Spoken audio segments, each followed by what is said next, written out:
Chapter 3. Bones and Muscles. Neha and Rachit are in their school's science lab. They see the models of many internal organs. However, they are unable to identify these models.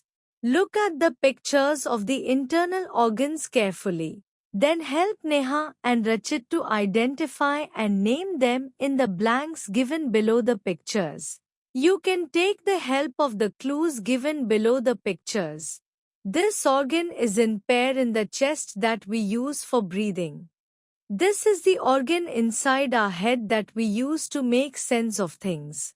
This is the organ in the chest that beats continuously. This is the organ where food goes when we eat.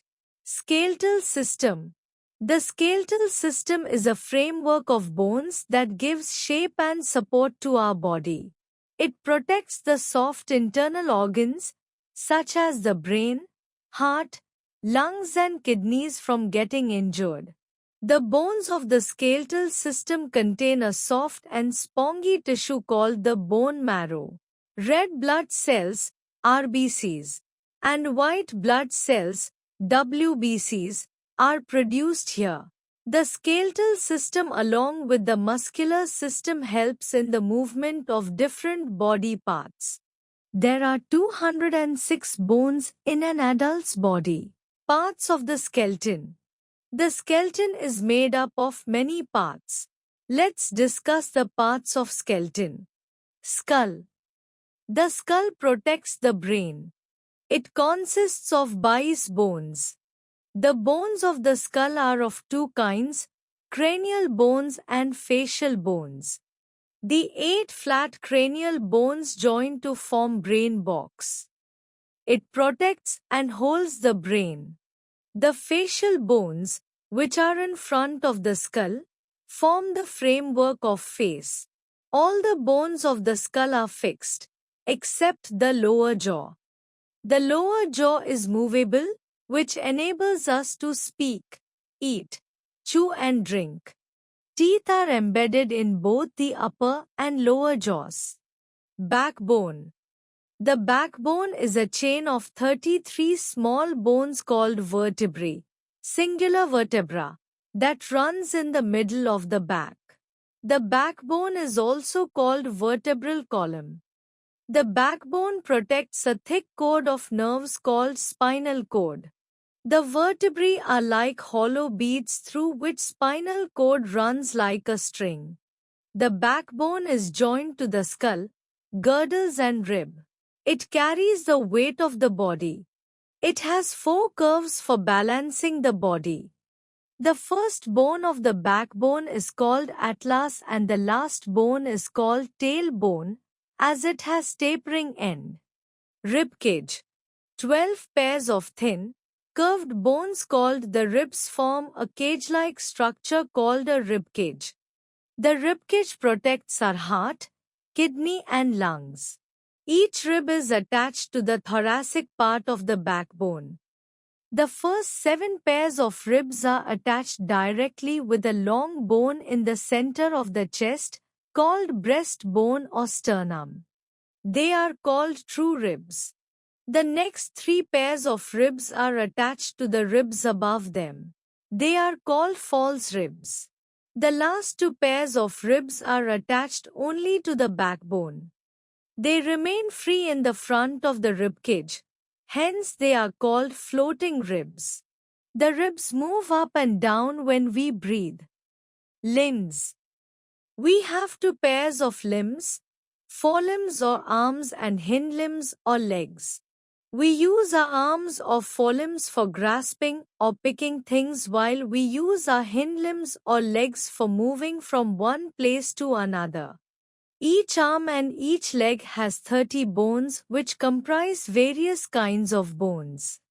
The arms are joined to the spine with the help of shoulder blades and collar bones.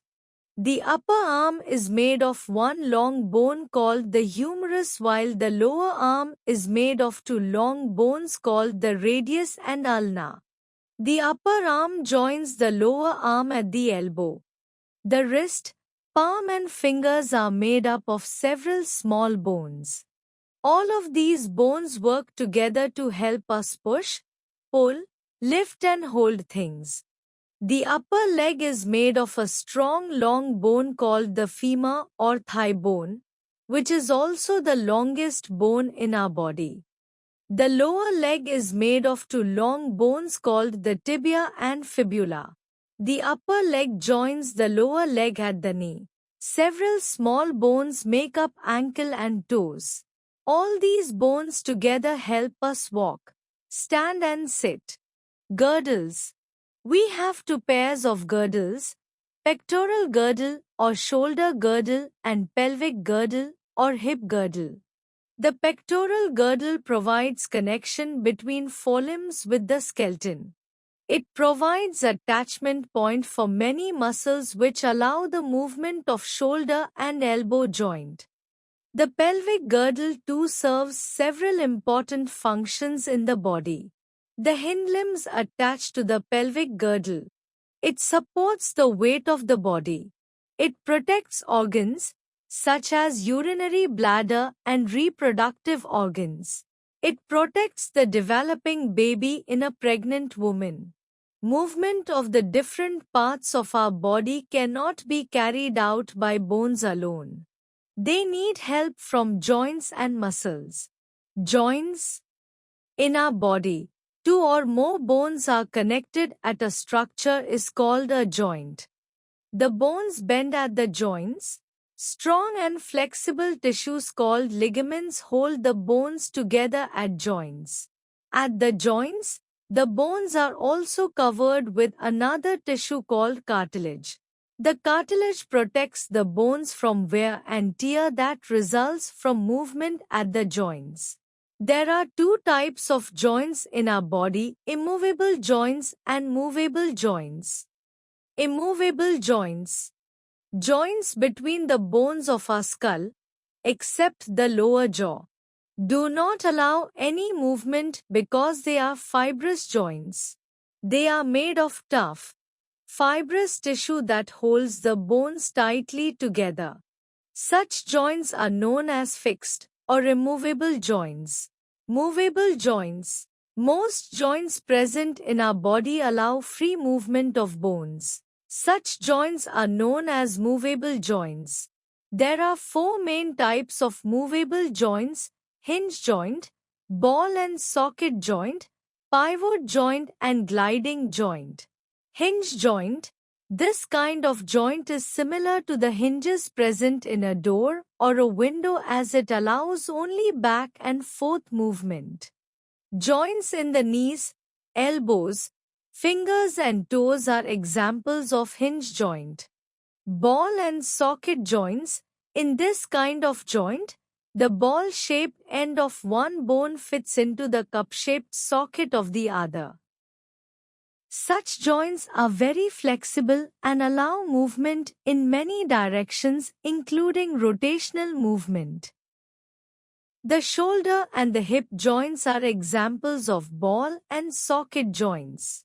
Pivot joint. In this kind of joint, a rod-like bone fits into a ring formed by another bone.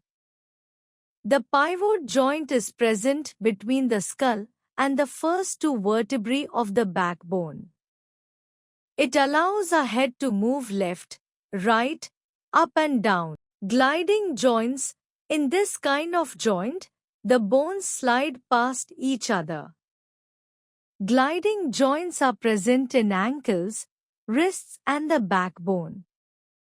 They allow side to side as well as backward and forward movements.